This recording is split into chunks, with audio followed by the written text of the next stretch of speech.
Hola, ¿qué tal? Buenas tardes. Mi nombre es Denis Small. Soy el director de Asuntos Iberoamericanos del Movimiento de la Rouge. Y esta es la tercera clase del curso que estamos dando sobre la economía física de la Rouge, el método de la Rouge en economía. En la última clase que dio Carolina, abordamos el tema de qué es el valor económico. Y terminamos con una discusión, que es, voy a tomar como mi punto de partida hoy, una discusión sobre el tema de que los valores espirituales, los valores del ser humano, los valores creativos, son fundamentales en la economía y en todo sentido, y que el lado meramente material, el lado simplemente de lo sensible, no nos da verdaderamente una idea de lo que es el valor en una economía. Ahora, esto me parece correcto, pero también habíamos dejado una duda de cuál es la relación entre el lado espiritual y el lado material.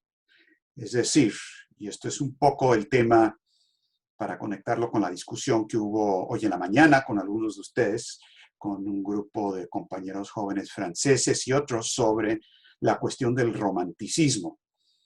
Muy a menudo se piensa equivocadamente que el romanticismo es simplemente esa orientación en música o arte o literatura que aborda el lado subjetivo, que aborda el lado de las emociones, el lado de lo sensible, de la naturaleza, de la belleza, etcétera, etcétera.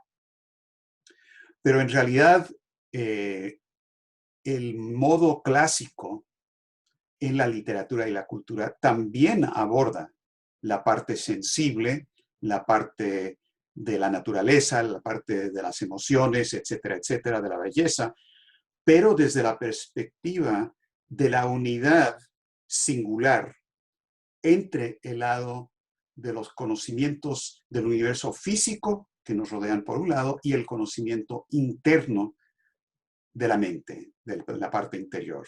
Lo que en alemán llaman la supuesta diferencia entre Naturwissenschaft y Geisteswissenschaft. El romanticismo dice que son dos temas absolutamente separados, que hay un muro chino, una separación, una barrera insalvable entre conocimiento de la naturaleza externa, que es algo objetivo que está ahí, y el conocimiento de la parte interna, mis emociones.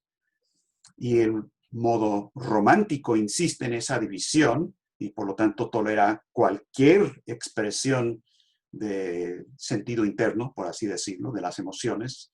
Es totalmente relativista en cuanto a la cultura, mientras que el modo clásico insiste que la belleza del universo que nos rodea y la belleza interior es una y la misma cosa, que el hombre es capaz de utilizar su mente y su creatividad para entender el orden de la creación, que no solamente es algo objetivo que existe afuera, sino que es algo que además es bello.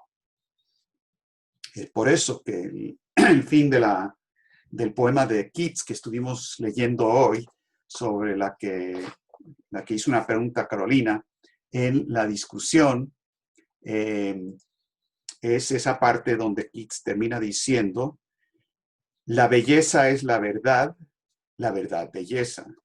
Esto es todo lo que sabes de la tierra y todo lo que saber necesitas.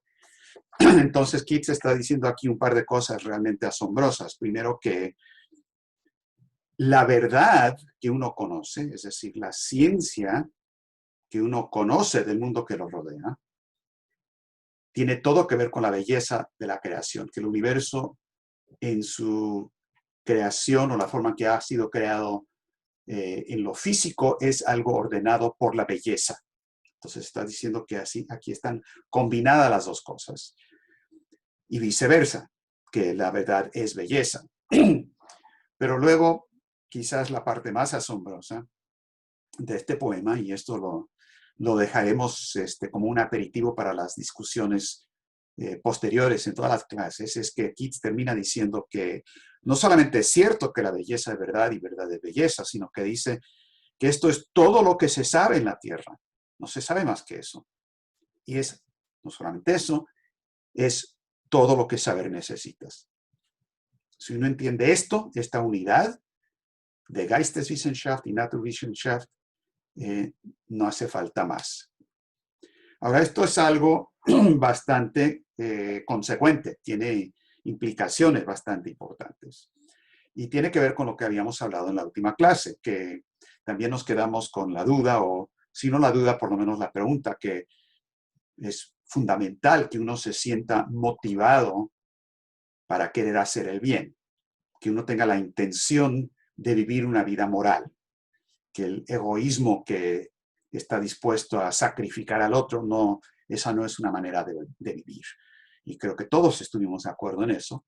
Nadie estaba defendiendo la idea del hedonismo y la búsqueda del placer, pero luego nos quedamos con la pregunta, bueno, pero ¿cómo se puede saber a ciencia cierta que lo que uno está haciendo, queriendo hacer el bien, es en realidad, en el mundo real, lo máximo que uno puede hacer con su vida? ¿Cómo saber que lo que uno desea hacer, suponiendo que tiene buenas intenciones, cómo saber que el impacto de la vida de uno, el impacto de las ideas, el impacto de la acción política, el impacto en la ciencia, en el arte, es lo que uno está buscando y que no se queda simplemente en una buena intención? Sin la buena intención, sin el deseo de hacer algo moral, de acuerdo, no funciona nada. Pero yo insisto que eso no es suficiente, que también es necesario, si uno está tomando la decisión de qué hacer con su vida, y eso es una decisión que uno toma especialmente cuando es joven, pero no nada más. Es una decisión que uno toma todos los días, hasta el momento de su muerte. Es una decisión de qué voy a hacer con lo que me queda de la vida, porque uno no sabe si es poco o mucho lo que le queda. Es una decisión que tiene que combinar estos dos aspectos. La belleza y la verdad, por decirlo como lo diría Keats. Ahora, les voy a hacer una pregunta que al principio va a parecer que no tiene mucho que ver con lo que estoy hablando, pero quiero que lo vayan pensando para luego responder y discutir en la parte de preguntas y respuestas. ¿Qué piensan ustedes de la gente que dice que no se puede demostrar que el hombre en realidad fue a la luna?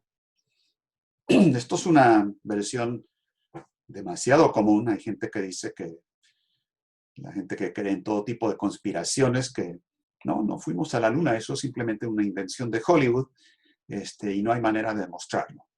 Y el argumento es que lo que la gente piensa que vio, lo que su aparato sensible le dio a entender, simplemente es algo que inventaron en Hollywood o en otro lado para convencernos de que Neil Armstrong sí dio ese paso en la Tierra, que sí se transmitió su voz, etcétera, etcétera, pero que no hay demostración de eso. Yo digo que sí hay una demostración, pero no es la que la gente suele proponer. Pero les dejo eso como una pregunta, una duda para abordar eso al final de la discusión. Pero sí tiene todo que ver con lo que estamos abordando hoy.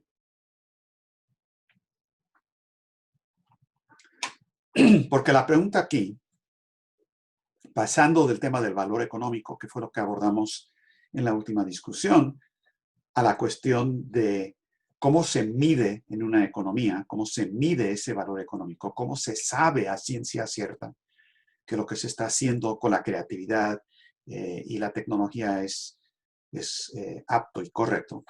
La pregunta es, ¿cómo es que las ideas tienen en el mundo una fuerza material?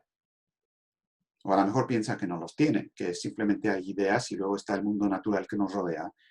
Pero yo creo que es bastante demostrable, ya lo estaba demostrando Carolina en la última clase, de que ciertos avances en tecnología, por ejemplo, esas máquinas para cosechar zanahorias y demás, pues eso no empezó con algún chimpancé inteligente que estaba maniobrando con el metal y después de mucho tiempo armó esa máquina. Hay gente que así es como se descubrieron todas las grandes obras de Shakespeare o Cervantes, ¿no? Argumentan de que es puro azar, simplemente es una combinación al azar de palabras y tarde o temprano, pues le atinas, ¿no? Y podrías poner un grupo de chimpancés en un laboratorio para que estuvieran escribiendo ahí en el teclado y tarde o temprano, pues empiezan a escribir y uno de los chimpancés empieza en un lugar de la Mancha, después de 400 millones de ensayos que no decía nada coherente, y empieza en un lugar de la Mancha, pero luego pues se le va, y del yeah. Entonces, esa es la idea de que la creatividad es simplemente cosas al azar, mientras que creo que se puede demostrar que la idea es previa a la expresión de esa idea en el mundo material. A alguien se le ocurrió la idea de que, oye, no tenemos que estar andando agachados, sufriendo con esto de las zanahorias, ¿por qué no inventamos una máquina? Y luego lo empiezan a diseñar. Eso se llama ingeniería. Es decir, trasladar el concepto a través de ciertos principios a algo que pueda funcionar en la economía. Entonces, creo que está bastante claro, y vamos a verlo más, que las ideas tienen una fuerza material en el universo. Y una pregunta interesante es, ¿cómo se conecta? Si tenemos el lado material y el lado de lo que no es material, las ideas, ¿cuál es esa conexión? ¿Cómo es posible que se conecte lo espiritual con lo material? ¿Tenemos dos mundos separados o qué tipo de conexión hay? Hay un enlace por internet entre ideas y, ¿no?, el mundo de las ideas y el mundo de lo material. Ah, bueno, y es que tienen una conexión de internet de banda ancha. Pero es una pregunta fundamental en la filosofía. Pero hay una pregunta relacionada que creo que es todavía mejor. ¿Qué es lo que mueve las ideas? O sea, si las ideas pueden mover el universo físico, ¿qué mueve las ideas? ¿Cómo se crea una idea? ¿Cómo se logra algo creativo? ¿Es totalmente al azar? ¿Es simplemente sentarse y a ver cuándo le llega la inspiración poética? ¿O es algo que se puede cultivar, que la persona puede cultivar dentro de sí una capacidad para ser creativo? ¿Qué es lo que hacía Einstein, por ejemplo, cuando Einstein se topaba con un problema en la física, en el problema de la teoría de la relatividad, que no había podido resolver? ¿Qué es lo que hacía Einstein? Pues agarraba su violín y tocaba música clásica, porque eso le daba acceso a una zona de su proceso creativo e intelectual que le facilitaba una comprensión del mundo físico.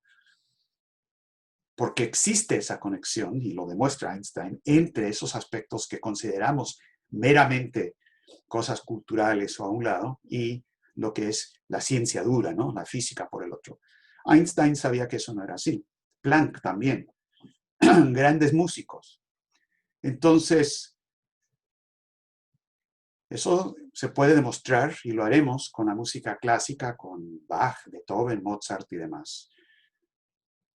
Pero para provocarlos de una buena vez. ¿Y la música popular produce lo mismo?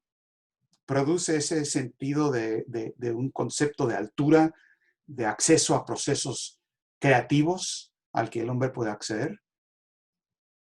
¿La cumbia? ¿En serio? ¿Piensan que la cumbia es así? ¿El rap? ¿Las rancheras mexicanas?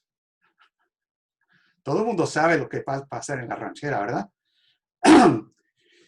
Me enamoré de ti. Me dejaste por el otro. Te maté. Ay, estoy sufriendo, no puedo vivir sin ti. Bueno, esa es la ranchera. No es que digamos la zona más creativa del hombre. Entonces la música tiene mucho que ver y es algo que uno puede educar sus gustos para que sea compatible con la creatividad.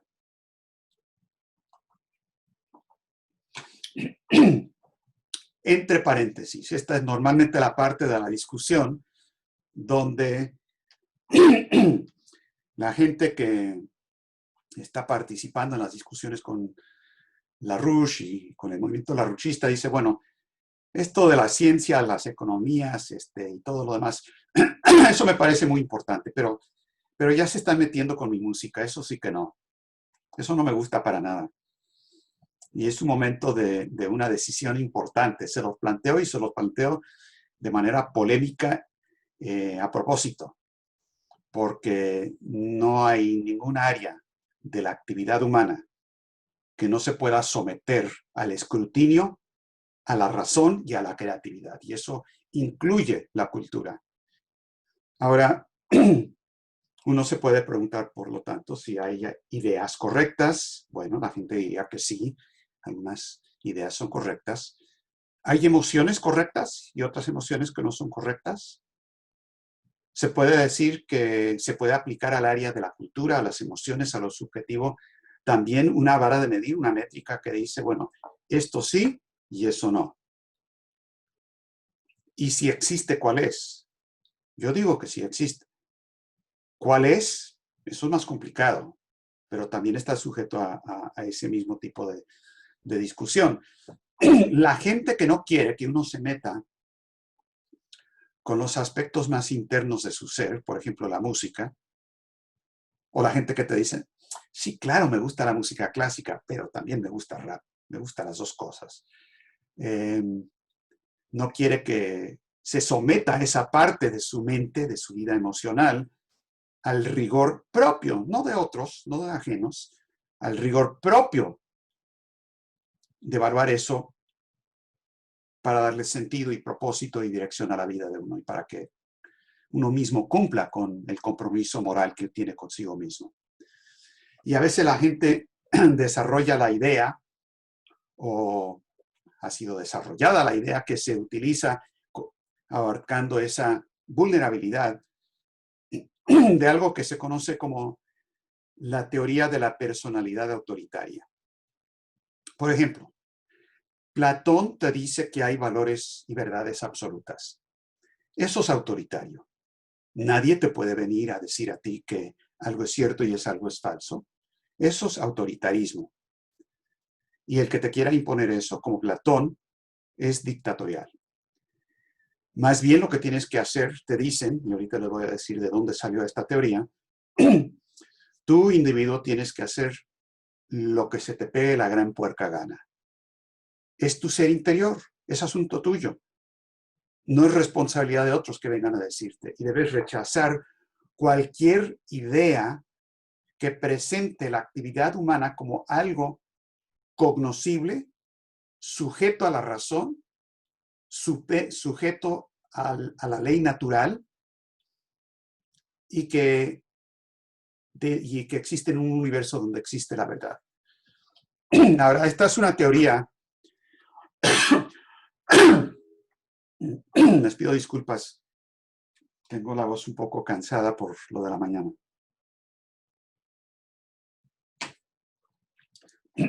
Pero no tanto. Entonces, esto fue desarrollado por una agencia de guerra psicológica que se llama el Instituto Tavistock de Londres, que en el periodo de la posguerra, 46, 48 del siglo pasado, desarrollaron la idea de que hay que tener tropas de choque psiquiátricos para afectar a la mente de la gente. Y desarrollaron una escuela de ideas, de filosofía, que se llama la Escuela de Frankfurt. Y pusieron a varios filósofos y educadores y psicólogos y demás, nombres como Theodor Adorno, Horkheimer, Marcuse, y desarrollaron junto con un grupo en Serbia una revista que se llamó Praxis, y desarrollaron toda la idea de que cualquier persona que tenga la idea de que existe la verdad y trata de convencerte de esa verdad, esa persona tiene un complejo de Dios. Piensa que es Dios. Ahora, normalmente el que acusa a otros de tener complejo de Dios es Satanás, porque él está diciendo que el hombre no puede actuar en imitación de Imago Dei, de capax Dei en hacer lo más que pueda para desarrollar esas capacidades en imitación del Creador. Entonces, esta idea del complejo de Dios, esa frase la inventó, no sé si sabían, Ernest Jones. Ernest Jones es el psicólogo, psiquiatra, el seguidor de Sigmund Freud, el primer y el más importante de los seguidores de Freud en el mundo de habla inglesa, íntimo de Freud. Podemos llegar a hablar de Freud después, pero Freud, entre otras cosas, insiste que no hay valor absoluto, que no hay verdad absoluta. Ya verán cómo vamos a conectar esto con la economía en un momento. Pero que no hay tal cosa, es simplemente una capacidad de la persona, del individuo, a adaptarse a la sociedad que lo rodea o no.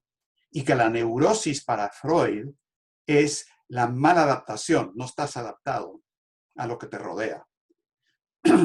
Y la psicosis es una ruptura total, pero ese es otro negocio. Pero la neurosis para Freud es primo hermano de la creatividad. Ahora, esto es una mentira absoluta y total.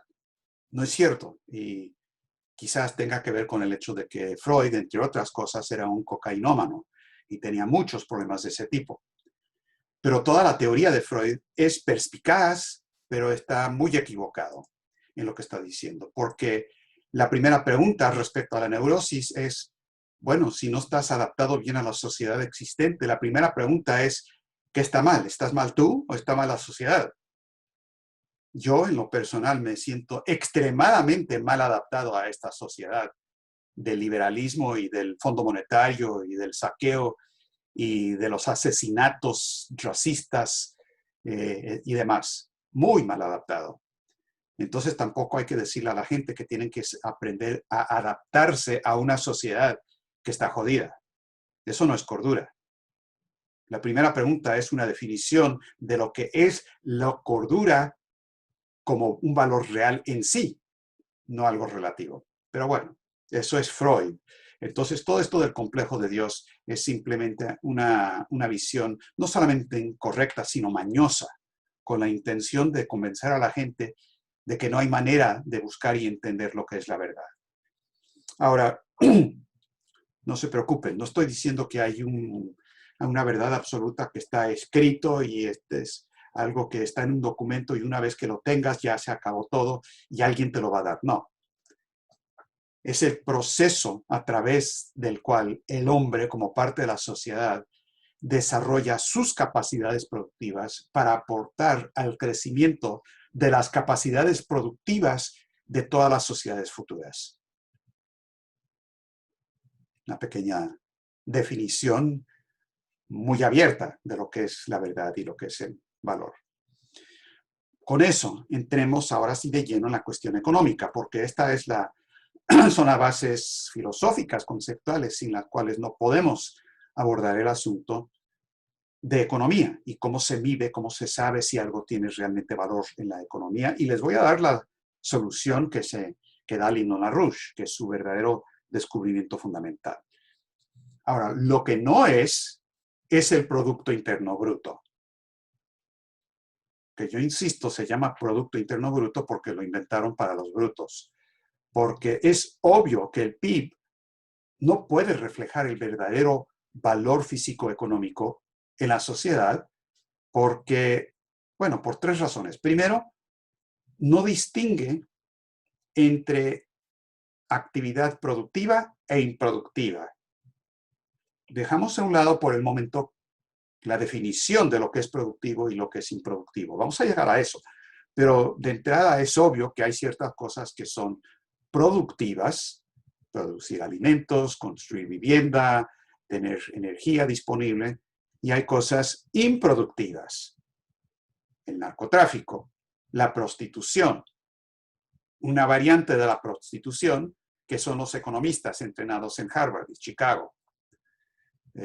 Solo creo que le pagan más por lo general a los economistas, pero no siempre.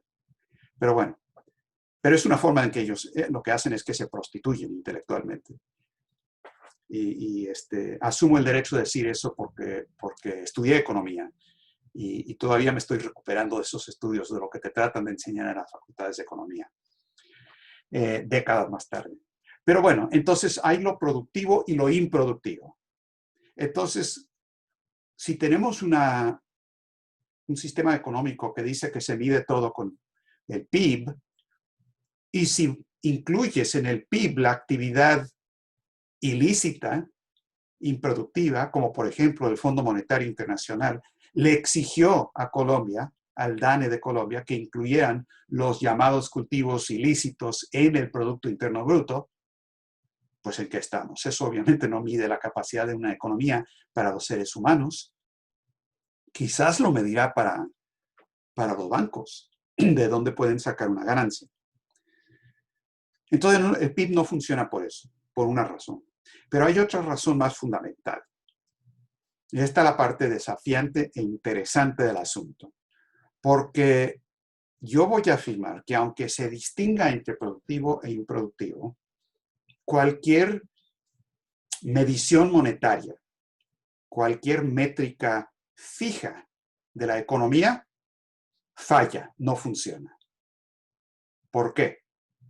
Porque la esencia de la economía es el cambio y el avance cualitativo.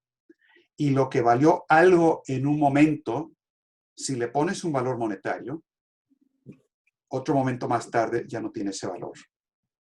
Y al revés, hay cosas hoy que supuestamente no tienen valor. Alguien tiene que poner su mudo, por favor. No sé quién es, pero por favor pongan su mudo. Porque si no, están interrumpiendo la discusión con todos. ¿Pueden checar y poner su silencio, por favor, del micrófono? Gracias. Entonces, por ejemplo, algo que no tiene mucho valor ahora, agua de mar, cuando desarrollemos energía de fusión termonuclear, pues es la materia prima para eso. Entonces hay un cambio a través del avance tecnológico en lo que tiene valor y lo que no. Entonces, cualquier métrica fija no te funciona en un sistema donde lo que distingue al sistema son los avances cualitativos. Es más, cualquier sistema matemático cerrado, valga la redundancia, porque cualquier sistema matemático, por definición, es un sistema cerrado, no puede explicar el funcionamiento de la economía humana. No puede explicar el funcionamiento de cualquier sistema que tenga un elemento de vida y de creatividad, es decir, que tenga un elemento antientrópico. Por lo tanto, no hay manera de medir una economía, aún distinguiendo entre lo productivo e improductivo, si lo trata uno de hacer con dólares, pesos o lo que sea. Reales, rublos, yuan, no importa. Porque eso excluye de consideración lo que realmente está produciendo el cambio en la economía. No estoy diciendo que nos sirve la medición monetaria de vez en cuando, pero asumir que eso refleja el proceso económico, he ahí el error de fondo. Ahora bien, por lo tanto, una economía real, una economía física, es algo alineal, no es lineal. Por más complejas que quieras ponerle las matemáticas, no pueden explicar el proceso de cambio de los parámetros que definen ese sistema cerrado. Por lo tanto, las matemáticas nunca pueden explicar el proceso económico. Nunca vas a poder crear una computadora o sistema de inteligencia artificial, por eso mismo. Nunca vas a poder tener una máquina que traduzca correctamente, porque el idioma, el lenguaje, no es cuestión de cosas específicas que tienen etiquetas en dos idiomas diferentes. La esencia de los lenguajes es la metáfora, lo que está entre las palabras. Y por lo mismo que una computadora jamás podrá componer música, verdadera música o poesía. Rap sí, ranchera sí, cumbia sí, pero música clásica jamás. Por lo mismo que les decía. Ahora bien, este es el descubrimiento fundamental de Lino LaRouche. La cuestión de qué es lo que causa ese tipo de cambio en la economía. Y él mismo, en un documento suyo que mencioné la vez pasada, que se llama El descubrimiento de LaRouche, habla precisamente de esa cuestión de su descubrimiento. Y aquí les voy a compartir en la pantalla, espero que lo estén viendo, Si no lo ven, díganme, pero no me tienen que decir que lo están viendo. Supongo que está funcionando. Bueno, esto lo escribió LaRouche en el 93 y dijo lo siguiente.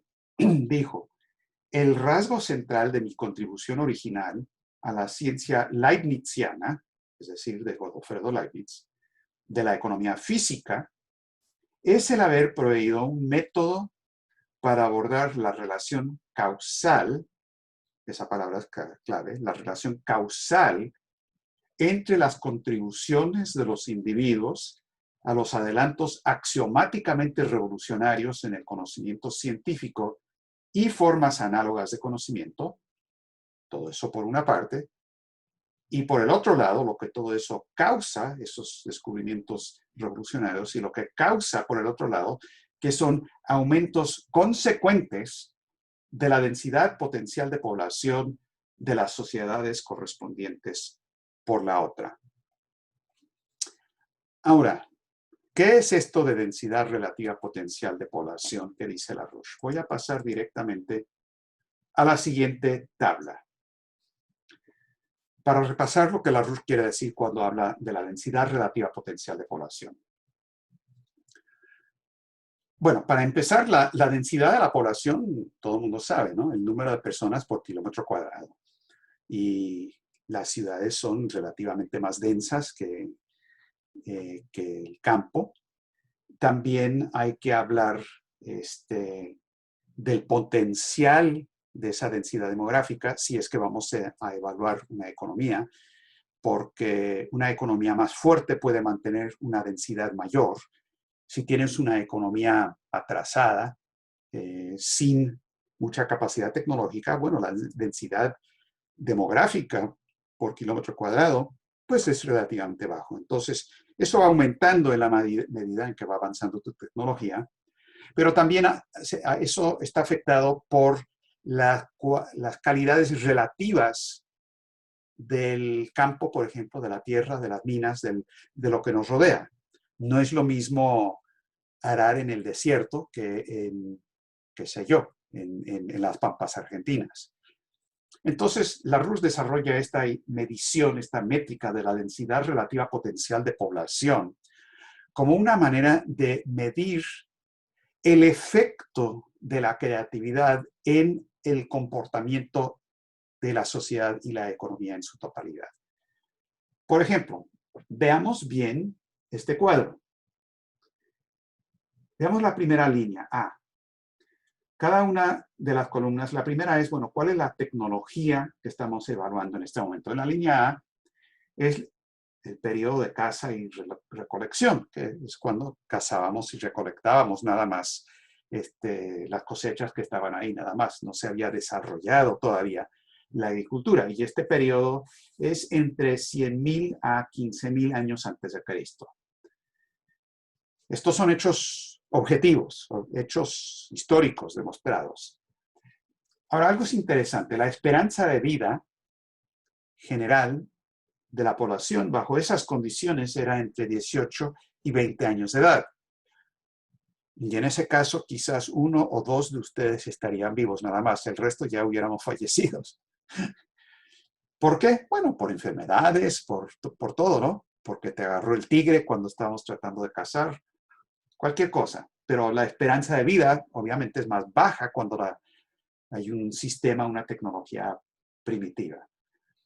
Y bajo esta tecnología de caza y recolección, se calcula que eso permitía una densidad demográfica de 0.1 personas por kilómetro cuadrado. Es decir, cada persona requería 10 kilómetros cuadrados para sobrevivir, porque si no, pues si te dabas codazos con el muchacho de la otra tribu, pues no iba a haber lo suficiente en cuanto a las liebres que estabas cazando o cualquier cosa para poder sobrevivir.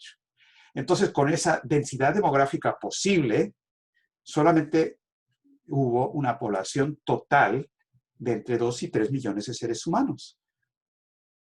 Bueno, pero ¿qué pasa? Pues no nos quedamos afortunadamente en la caza y recolección, sino que llegamos a la edad de bronce y luego la edad de hierro, donde la tecnología básica era la agricultura.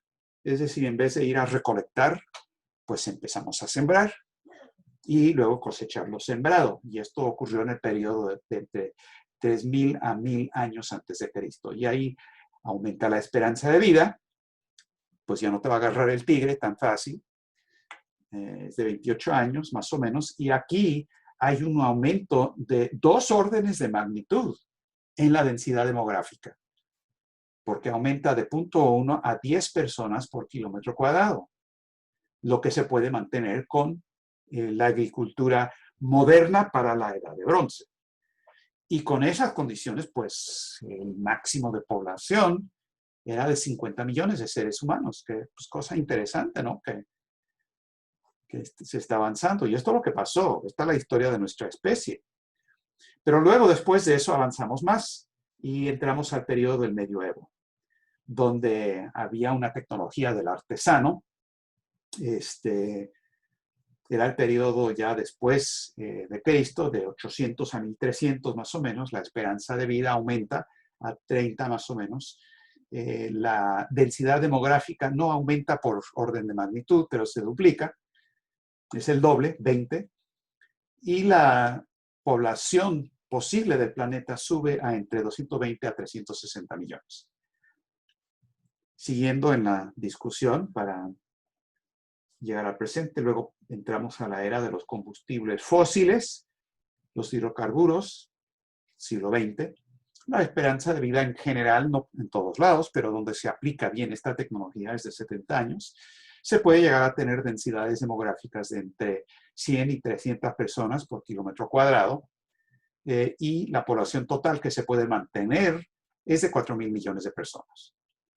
Pero ya pasando a la era nuclear, no fusión nuclear, pero la era nuclear de nucleoeléctricas, de fisión, del siglo XXI, pues ya la esperanza de vida sube a 80, 90 años, y la densidad demográfica aumenta también a 300 a 500 kilómetros cuadrados, por kilómetro cuadrado, y la población potencial del planeta, sin problema, es entre 20 a 30 mil millones, antes de que nos estemos dando de codazos.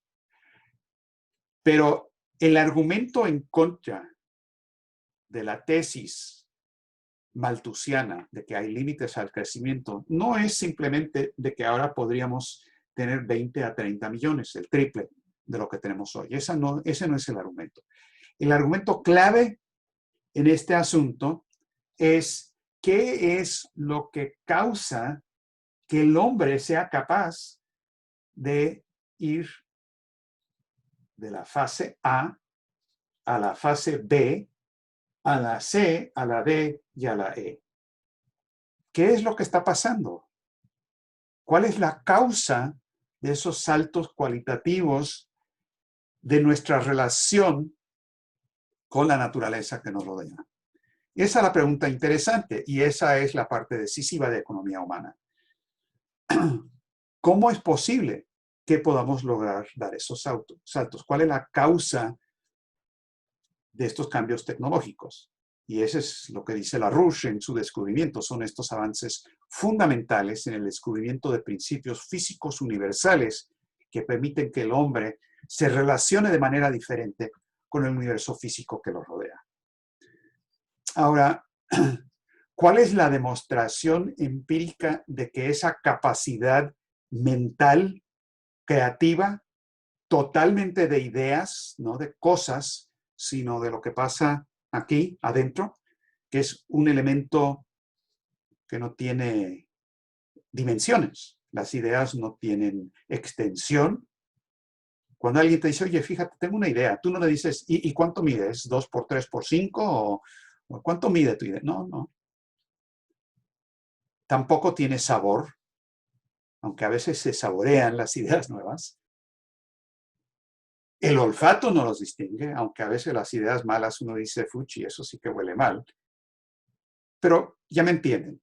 Estamos hablando de algo que no tiene dimensionalidad o extensión o existencia en el mundo de lo aparentemente material, pero es lo que está provocando estos saltos cualitativos. ¿Y cuál es la demostración de que eso es una causa eficiente en el universo físico? O dicho de otra manera, ¿cómo sabemos que sí llegamos a la Luna? ¿Cómo sabemos que esa es verdad? Bueno, para eso vamos a ver las siguientes dos transparencias. Esta simplemente es una gráfica un poco, pues no muy buena en términos de la calidad de la gráfica, pero es la curva superior es la población humana, donde empieza 400 años antes de Cristo y llega a la actualidad. Y hay un cambio geométrico, es decir, esto aumenta geométricamente, tiene sus momentos, tiene sus lapsos. Por ejemplo, aquí, entre 1300 y 1400, que es la era de tinieblas, tiene otro problema aquí, como en el año 200 o 400 después de Cristo, que es la era del Imperio Romano, cuando hay una gran despoblación. Pero claramente, las ideas que hemos generado, mal que bien, han funcionado para mantener una población creciente con una densidad demográfica, que es la siguiente curva que está abajo, que también ha crecido, y con una esperanza de vida que también ha crecido. No solamente tenemos más gente, no solamente tenemos una densidad demográfica superior, sino que también hay una esperanza de vida más larga. Es decir, la gente vive mejor y más tiempo, pueden aportar con más tiempo de vida, no tienen solamente 18 años o 20 años para hacer su aporte a la humanidad, pueden vivir más para hacer más con su vida. Entonces, bien, ¿y qué pasa cuando esto no funciona? Pues esta es la población de Europa en lo que pasó entre 1350 y 1400. Esto fue la peste negra. Y no se recuperó ese nivel de población hasta 1550. Es decir, cuando hacemos las cosas mal, definitivamente podemos crear condiciones donde no es posible sobrevivir. Eso definitivamente es una posibilidad y es lo que está pasando ahora. Este es el problema que tenemos hoy día en nuestra sociedad, que tenemos una pandemia, que tenemos condiciones de vida que están, porque el poder de la economía, el poder de la economía mundial, en cuanto a densidad demográfica, la densidad relativa potencial de población, ha bajado a tal punto que es inferior a la población existente. Y cuando eso pasa, de alguna manera, la población existente desaparece, se colapsa. Eso es lo que pasó en la gráfica que vimos en la era de tinieblas. Eso es lo que estamos viviendo hoy y de esto va a empeorar drásticamente si no recuperamos ese poder creativo que es lo que da pie a los aumentos de la densidad relativa potencial de población. Ahora, ¿cómo funciona esto?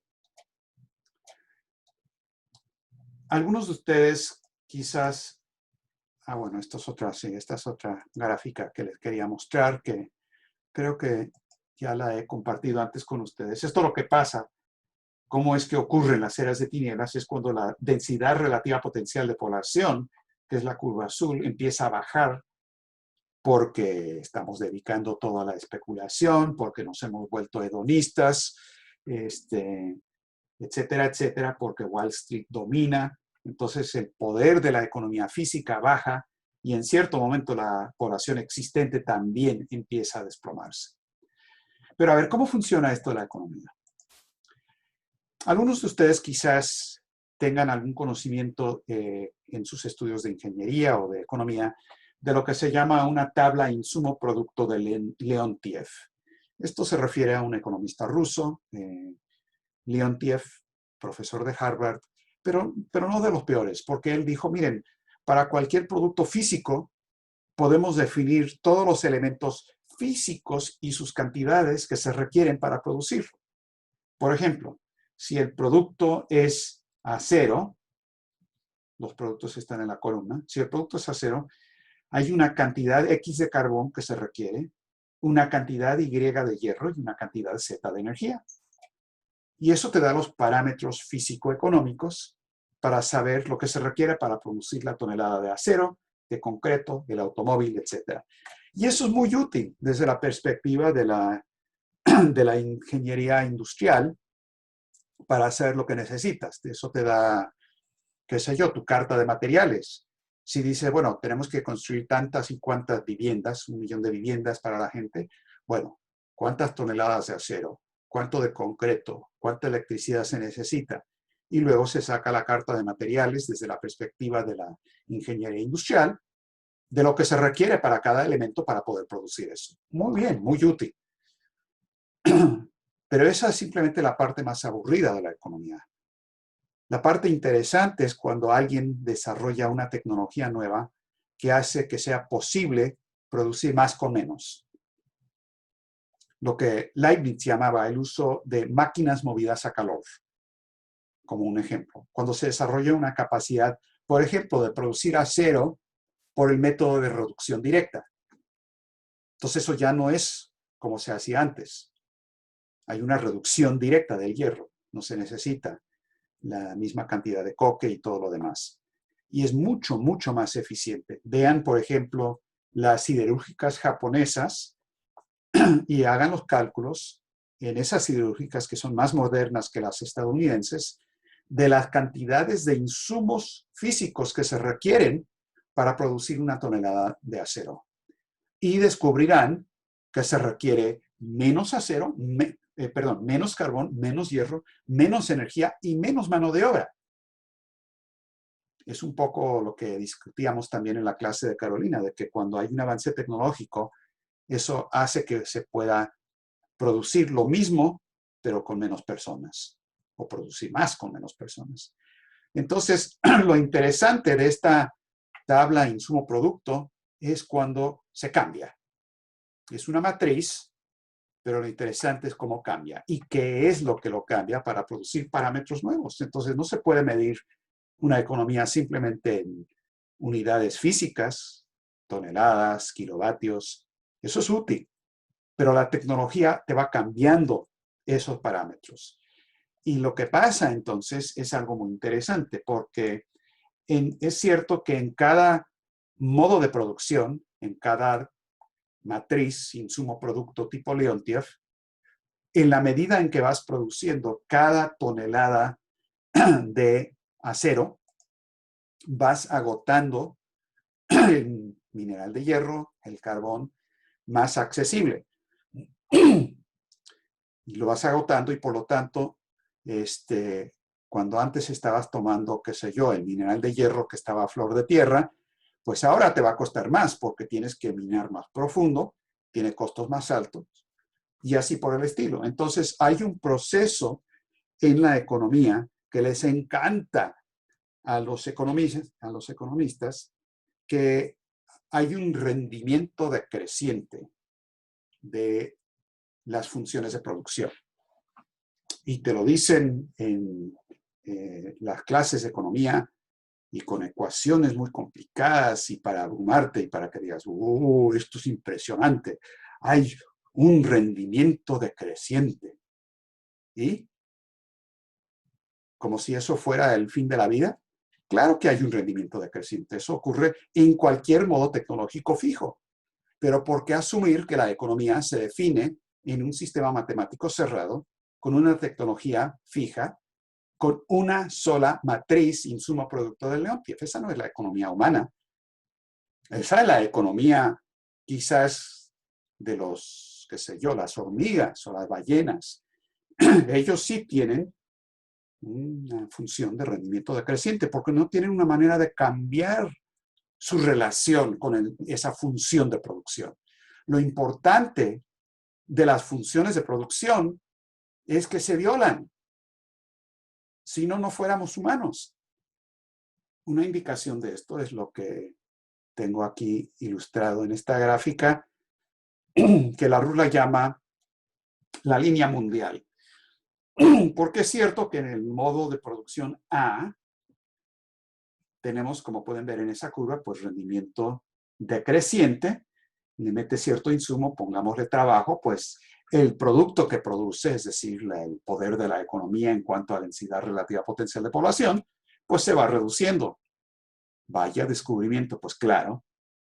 Pero ¿qué pasa? Pues la historia de la humanidad nos ha enseñado que cuando eso empieza a ocurrir, o esa sociedad desaparece, o hay algún tipo de salto cualitativo para que pasemos del sistema de esa matriz, por compleja que sea esa matriz, A, hay un salto a la función B, que también tiene un rendimiento decreciente, tarde o temprano, y pasa lo mismo, y ahí también o cambiamos o desaparecemos. Pero la historia de la humanidad, el hecho de que estemos aquí, estemos hablando de esto, demuestra que ha habido ese proceso de saltos. Ya lo vimos, además, cuando estuvimos viendo la densidad relativa potencial de población. Aquí estamos dando el salto de la A a la B a la C.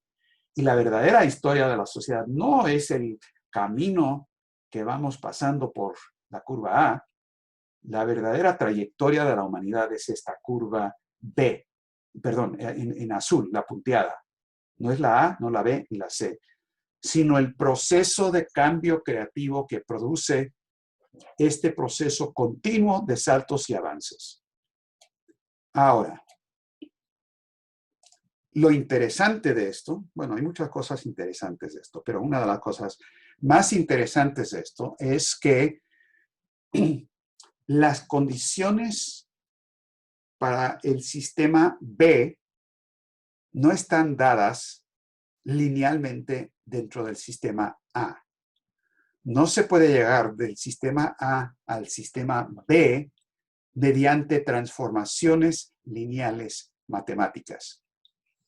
Hay lo que se conoce en la geometría como una discontinuidad matemática.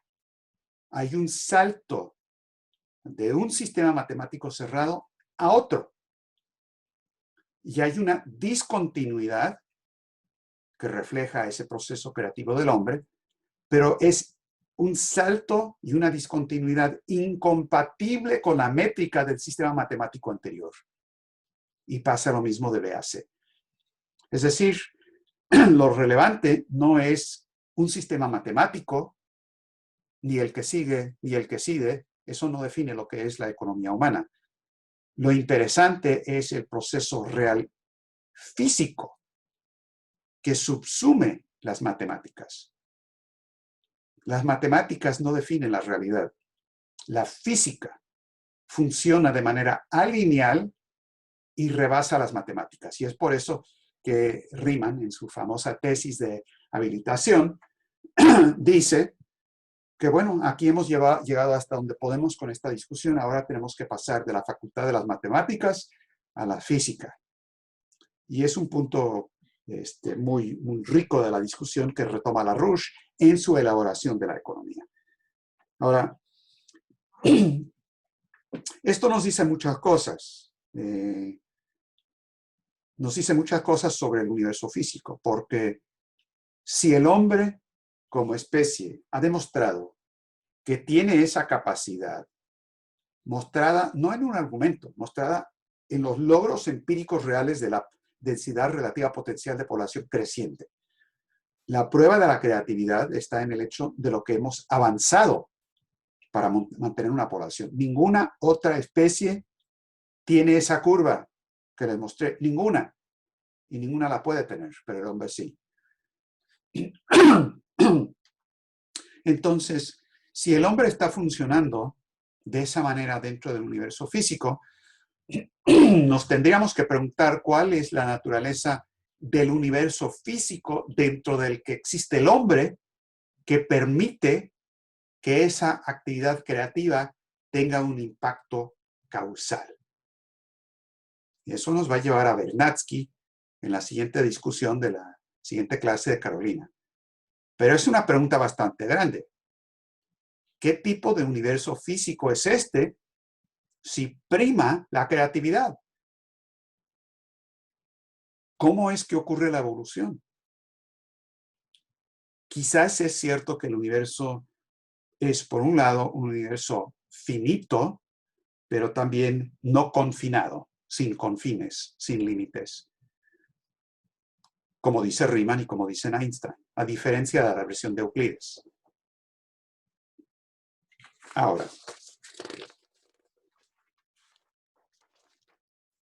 esta cuestión de las discontinuidades matemáticas es fundamental para entender la economía, porque la única manera de entender lo que pasa es que tenemos una serie ordenada de saltos. Cada sistema es un dominio propio, es una multiplicidad, para usar las palabras de Cantor. Pero lo importante es lo que causa los cambios, esas discontinuidades, para ir de una multiplicidad a otra, de un dominio a otro. Y sí existe dentro del estudio de las matemáticas, no son las matemáticas de Euclides, ni de Newton, ni de Lagrange y los otros, pero sí existe el estudio de las matemáticas de Cantor y de Riemann, que son fundamentales para poder abordar esto desde la perspectiva de la física. Ahora, ¿cómo se refleja esto en la economía? Bueno, de la siguiente manera. LaRouche dice lo siguiente. Todos los procesos vivientes conocidos evolucionan en una dirección que se ha de reconocer como expresión de un aumento en la típica densidad de flujo energético per cápita de la especie viviente. La cualidad específica única del ser humano, en contraste a formas inferiores de vida, es que la humanidad es la única especie que tiene una capacidad sistémica para saltos cualitativos formados a voluntad en el progreso físico, en el uso de la noción de avances cualitativamente intencionales, en el uso del fuego por parte del hombre. A ver, ¿a qué diablos se está refiriendo LaRouche? Bueno, a esto, es muy simple. Que el hombre, la expresión de ese poder producto de la creatividad, que se refleja en aumentos de la densidad relativa potencial de población, pero la manera en que el hombre logra esto en su economía es que va usando fuentes energéticas cada vez más densas. Por ejemplo, en cuanto a la densidad de la cantidad energética contenida por unidad de combustible. Por ejemplo, la leña, biomasa, tiene solamente 18 kilojoules por gramo de leña. Eso no es muy eficiente.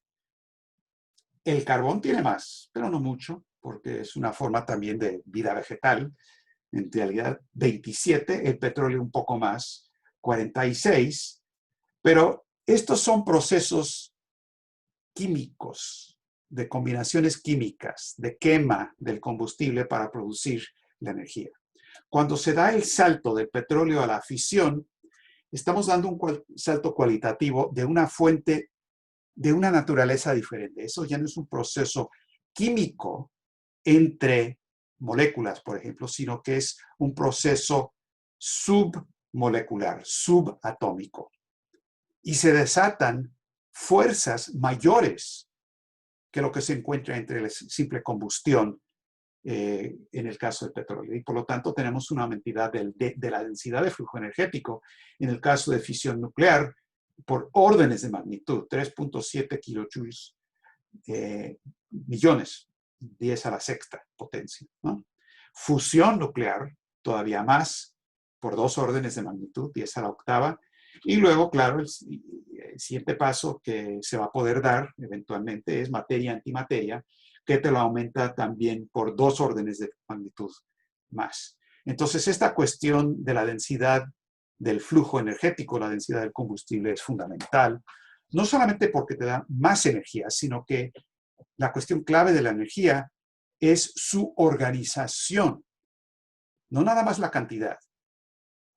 La energía no es algo escalar, es un vector. Tiene direccionalidad y tiene una formación y organización. Y por lo tanto, tenemos que considerarlo no en términos de energía como tal, sino el concepto del poder, de Gauss y de Riemann y otros, del poder. ¿Qué tanto poder tiene? Por ejemplo, por más cantidad de, qué sé yo, la metalurgia, por ejemplo. Bueno, la misma cantidad que te sale de la leña, pues es 30 veces lo que produce un hombre dándole vuelta a una máquina o algo así, o una rueda.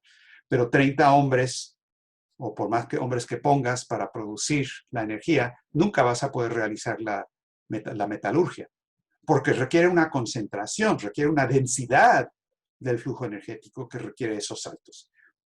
Eso lo vamos a dejar ahora, hay mucho más que decir, pero es un tema que Carolina va a abordar en la siguiente clase, y ahora quiero entrar a la parte final de lo que yo quería discutir con ustedes hoy, que es lo siguiente. Es el tema de las barras, diagramas de barras de Lyndon LaRouche. Y es simplemente una ayuda conceptual, metodológica que LaRouche desarrolla, que nos ayuda a tener una idea del proceso físico-económico, cómo una economía física se reproduce. Porque todos tenemos el problema de siempre remontarnos a mediciones monetarias, salarios, precios, ganancias, cuánto me vas a pagar, cuánto te rinde. Y LaRouche insiste, y correctamente, que eso no funciona para entender una economía, por razones que ya vimos. Y él desarrolla lo que él llama sus barras, diagrama de barras, que presenta la siguiente idea. Y se los voy a presentar diagramáticamente para que vayan siguiendo la discusión. Bueno, aquí lo tienen en pantalla. Dice, hay que empezar con el concepto del 100% de la población, que es la barra del lado izquierdo, y tomamos la población total de una economía. Y de esa población total, pues no todo el mundo está empleado. Para empezar, tenemos los jóvenes que todavía no están trabajando, se están educando, etc. Y la edad a la que los jóvenes pasan a la fuerza laboral no es una edad definida biológicamente, depende de la sociedad.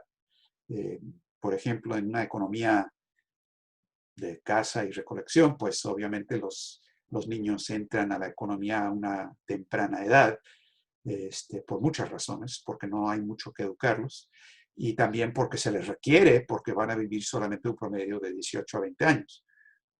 Y en la medida en que se va desarrollando la sociedad, pues esa edad a la que los jóvenes entran a la fuerza laboral aumenta, y eso es muy importante porque hay que educarlos, hay que entrenarlos, hay que capacitarlos en todo, en cultura clásica, en ingeniería, en física, en música, en todo, para que puedan laborar correctamente en la economía nueva. Luego también hay la edad en que se jubila la gente y los jubilados, y cualquier sociedad cuerda o sana no tira a sus ancianos al basurero, como ha ocurrido en la gran mayoría de las sociedades hoy día. Que los ancianos, y esto lo digo especialmente por Estados Unidos, porque yo conozco lo que pasa en Estados Unidos y también conozco muy bien lo que pasa en general en los países latinoamericanos, aunque eso ha ido cambiando desafortunadamente, pero en Estados Unidos hay una actitud absolutamente inhumana respecto a los ancianos. Hay la actitud de que no vale nada ya, no produce nada, ¿qué me rinden a mí? Que se muera la abuelita para que ya consiga mi herencia. La gente que dice que a los ancianos ya para qué. Y el efecto de eso, aunque no se digan esas palabras, pero lo que se hizo con la cuestión,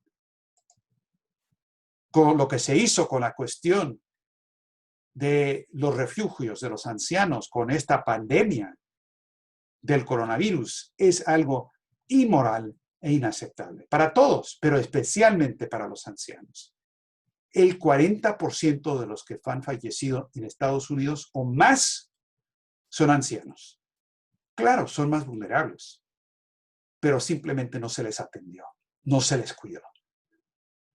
Y por lo tanto tenemos estos refugios para ancianos que se han vuelto simplemente campos de concentración a donde van a morir. Entonces, esta cuestión es una cuestión cultural muy importante. Ahora, vamos a regresar a esa barra de LaRouche para que vean.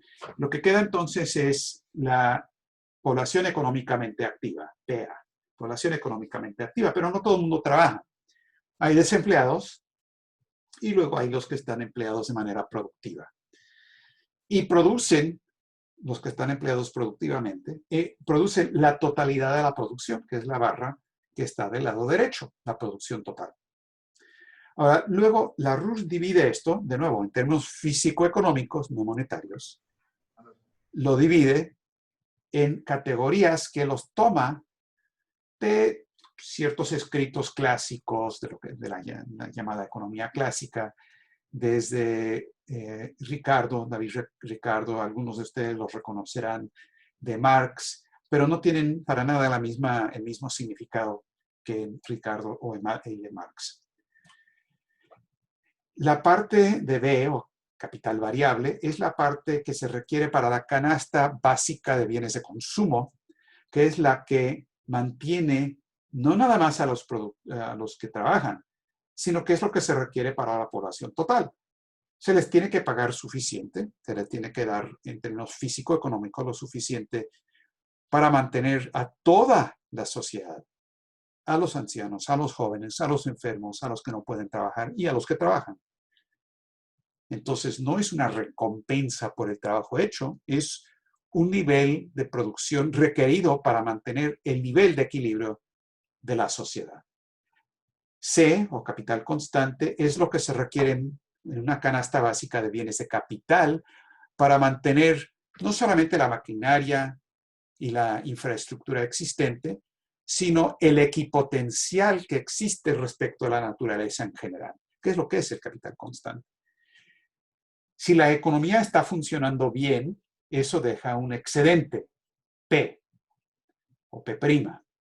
D es cierto gasto improductivo, que a veces es necesario, por ejemplo, gasto administrativo para mantener pues, trabajadores de salud, maestros y demás, que no son trabajadores productivos en el sentido de que producen físicamente lo que se requiere, pero hacen cosas que aumentan la productividad del trabajador productivo. No es que no sean necesarios, pero técnicamente no son trabajadores productivos. Entonces, esa parte de D se puede corresponder a eso. Y lo que queda es P', el excedente neto. Y ese es el excedente, o lo que la RUSH llama la energía libre del sistema, más allá de lo que se requiere para mantener la energía del sistema existente, que si se reinvierte correctamente, da pie a un proceso de expansión.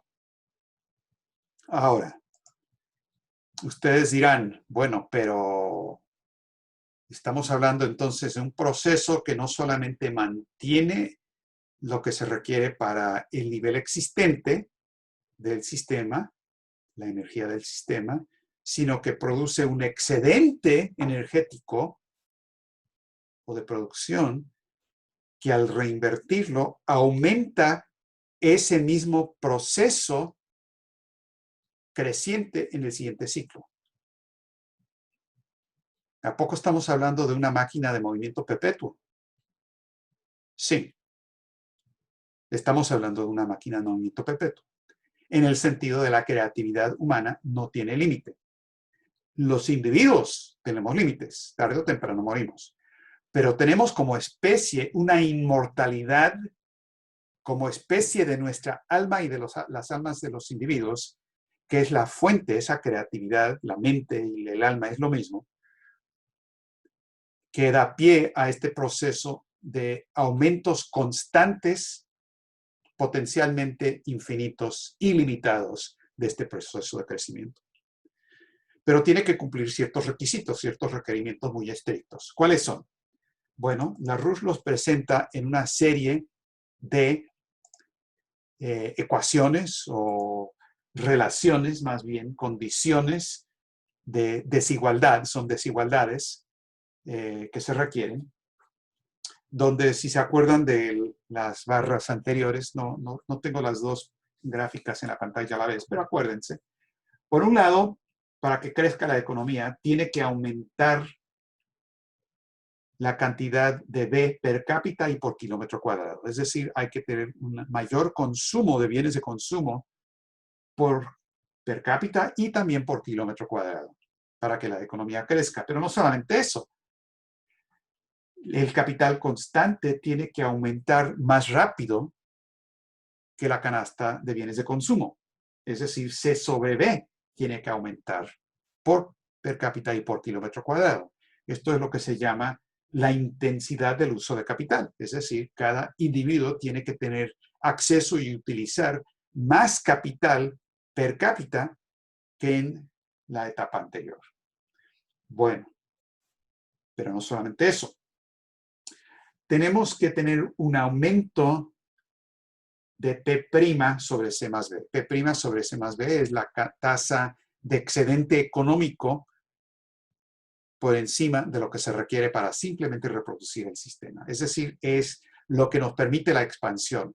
Y acuérdense, como tenemos una situación donde hay rendimiento decreciente dentro de cualquier sistema, si solamente producimos C y B, tarde o temprano, pelas, se requiere un excedente. Eso lo tenemos que tener sí o sí. Y la proporción de P' sobre C más B no solamente tiene que ser positivo, sino que tiene que ir aumentando de una fase a la segunda, a la otra, per cápita y por kilómetro cuadrado.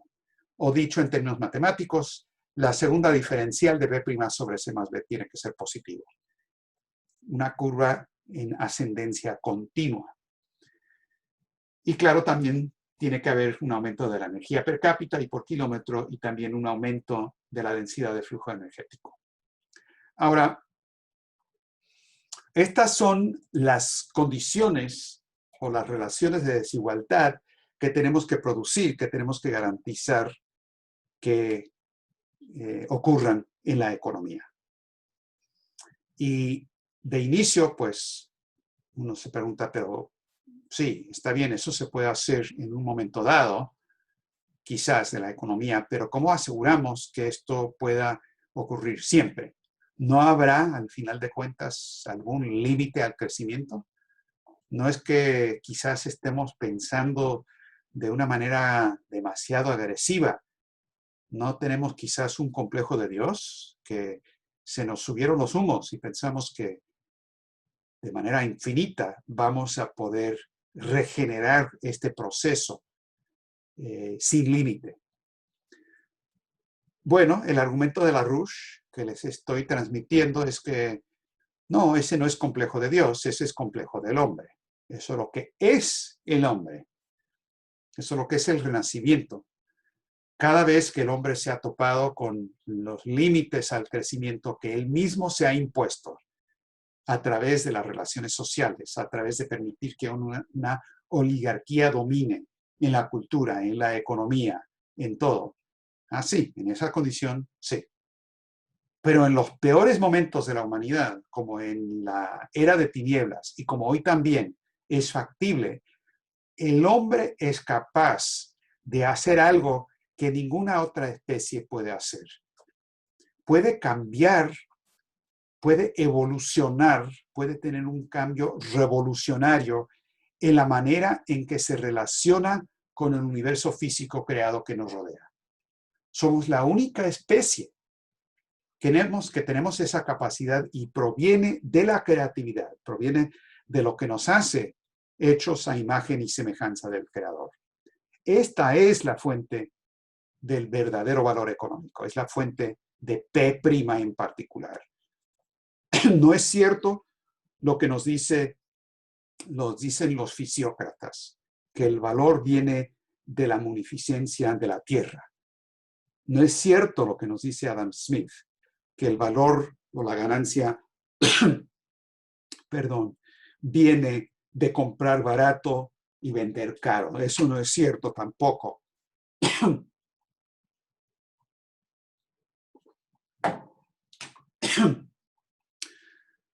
No es cierto lo que dice John Locke, que el valor está en la propiedad, que el que tiene propiedad es el que produce valor.